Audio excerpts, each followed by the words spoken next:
I'm sorry to keep harping on about comments. There's Peter Rear has said, "I used to have respect for Laura Kuenssberg as one of the better BBC people, but she's rapidly going down in my estimation. She is showing bias." Well, bias is neither here nor there, I'm afraid, Peter. She has always shown bias. What she is showing now is incompetence. There are a range of really interesting political interviews that have taken place over the last 60 years or 70 years. The Frost Nixon interviews in 1977, perhaps the most famous political interview in history, taking place over a period of days. David Frost's interviews with the former US President Richard Nixon after the Watergate scandal was iconic for the depth and for Nixon's eventual apology to the American people. Frost's persistent yet composed style uncovered Nixon's role in the cover-up, and while he was doing this, he was the producer of a film that I still regard as one of my favourites, The Slipper and the Rose. That's my go-to comfort film, and along with Kismet and The Sound of Music. I think I run to type there, but it's a yeah, when things are getting particularly stressed, The Slipper and the Rose is something that I think is hugely beneficial. I actually I could go further.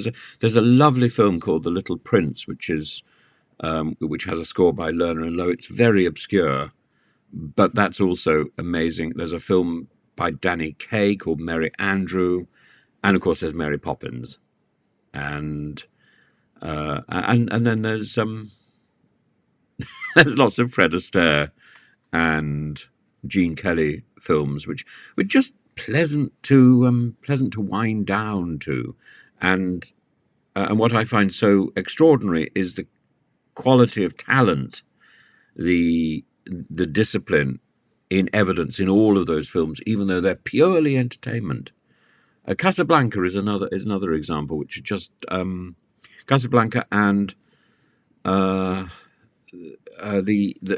in fact, all three versions of the 39 Steps, the Powell version, the original Hitchcock version, and the version with Kenneth More. Again, those are extraordinary examples of talent at its best. And I don't think any of them say anything. The Brian Walden interviews between the 1970s and 1990s, Walden, a former politician himself, became one of the most respected political interviewers. And his interviews on Weekend World and later the Walden interview were probing and analytical. His 1989 interview with Margaret Thatcher is often highlighted for its sharp questioning and Thatcher's candid responses, and of course has now been dramatised. The Jeremy Paxman versus Michael Howard interview in 1997 on Newsnight is famous for that question being asked 12 times, seeking a straight answer, and it's become the sort of go-to interview style for aspiring interviewers, and I think it's wrong.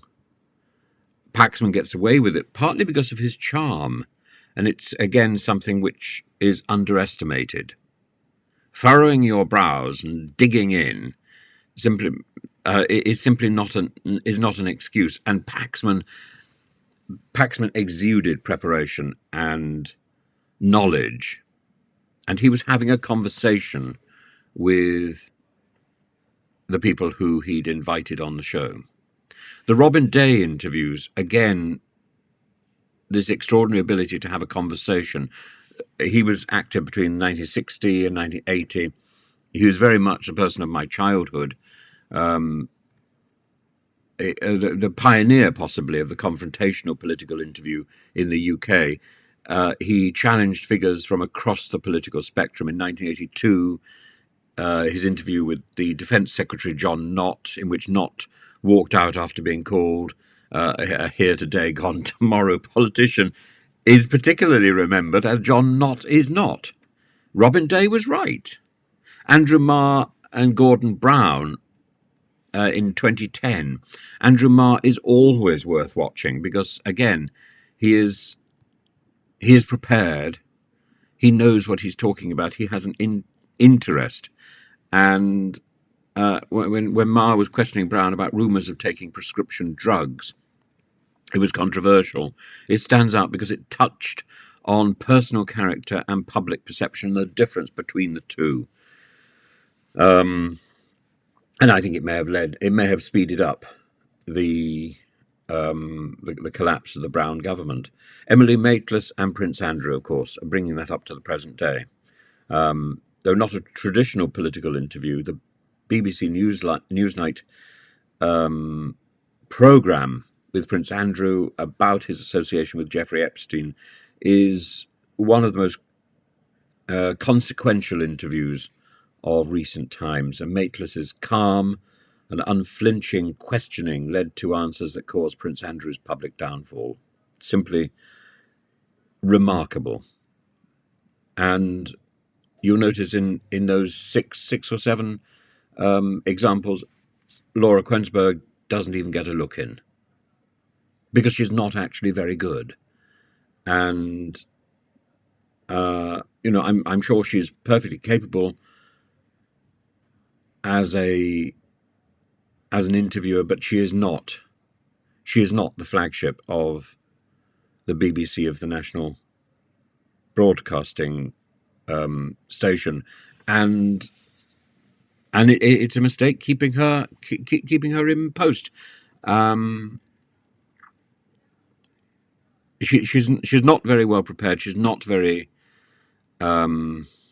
focused, and her team clearly is incompetent. And it's that level of incompetence and ineptitude which I think is so telling. Boris Johnson needs to be held to account. She's not going to be able to do it. So who is going to step in to do it? The fact that she has sort of shown her wares shouldn't stop that interview. That interview should still take place, but somebody competent should be doing it. And doing it with her briefing notes, I wouldn't touch them. There's my personal approach to interviews is you let the other person talk, and you interrupt them when you think it's appropriate, and chatter away to put them at their ease again, and then you fire another important question. Yes, it needs to be prepared, but it doesn't need to be confrontational. It should be a conversation, and that the energy that comes from a good interview is the energy of a meeting of minds, not a destruction of one person over the other. That is the icing on the cake if it occurs, but it should be that conversation. And I don't hear it most of the time. I either hear a grovelling connivance, or I hear an attempt to do a Jeremy Paxman and watch it fail. And if the present politicians are so obsessed with dealing with these Paxman-like interviews and prepping for such things, they're spending all their time dealing with their public image through these interviews, then they're not getting on with their real job. And it's a waste of time. And that I think is the bottom line. Laura Kuenssberg needs to go, and that's a start.